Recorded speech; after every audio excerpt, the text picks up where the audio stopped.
story of David and Goliath is one of the most famous stories in all the world.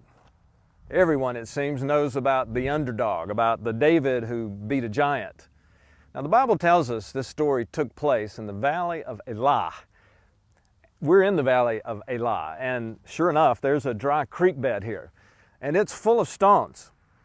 Just like David, you can carefully select the stones you might want to use to take down a giant. If you had a slingshot, this one would be a pretty good sized stone. You know, the question the world has asked for centuries is whether or not this story is true. I mean, is it a myth from the ancient world? It's 3,000 years old. The Bible gives us some clues about this story that can probably unlock the mystery here. But to unlock that mystery, I need the help of a friend, a man who knows this area, knows the land, knows the ancient paths that are here, well, about as well as David and Goliath did.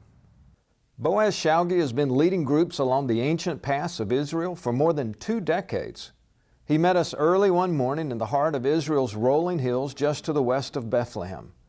He was quick to explain that the Bible's geographical reference points were hard evidence of the story's historical value. We stood on a hill known to be the site of ancient Azekah. Not far away was Soka and Ephes Dammim, all mentioned as reference points for the place where the armies of Judah, led by Saul, and the armies of the Philistines, led by Goliath, had prepared for battle. And Goliath had come from Gath. The ancient ruins of that city were within sight from where we stood, overlooking the valley of Elah.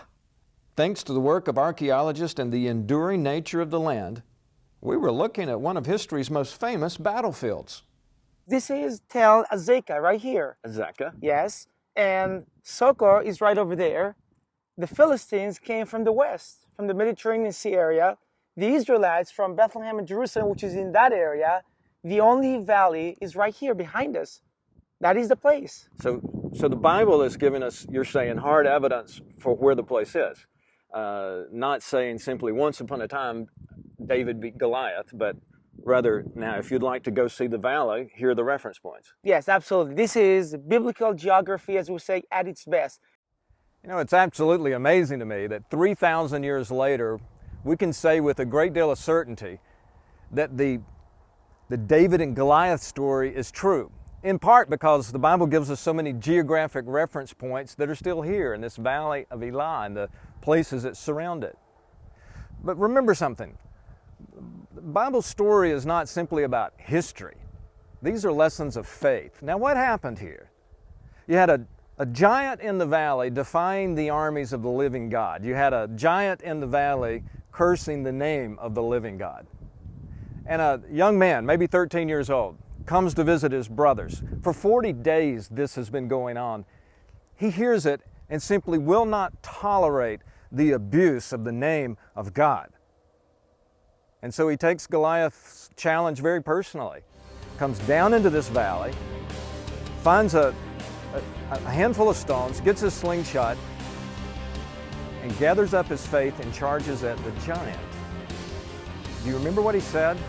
He said to the giant, loud enough for all of the people on both sides of this valley to hear, "You come at me with sword, spear, and javelin, but I come against you in the name of the Lord Almighty.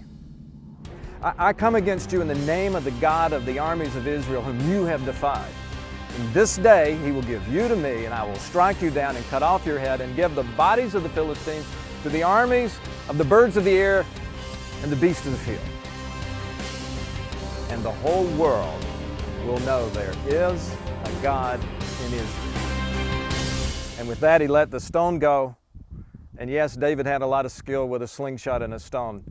But what really happened here was God rewarding somebody who was willing to take him at his word. "I'll never leave you, I'll never forsake you." You protect the name of God. You protect the reputation of the living God. And the giant fell, and before anyone could react, David took the big man's own sword, cut off the giant's head, and as that day progressed, he became a rock star, the most famous person in all of Israel. And he leaves us a lesson in the valley, that if you have a challenge in life, you're not to be afraid of it. If you have a giant in your valley, you know what? You go down there and you face the giant. You do so not in your own strength, but in the name of the living God who has promised you. For believers in Christ, it says, I can do all things through Christ who strengthens me. The Valley of Elah. Well, David had his battle here.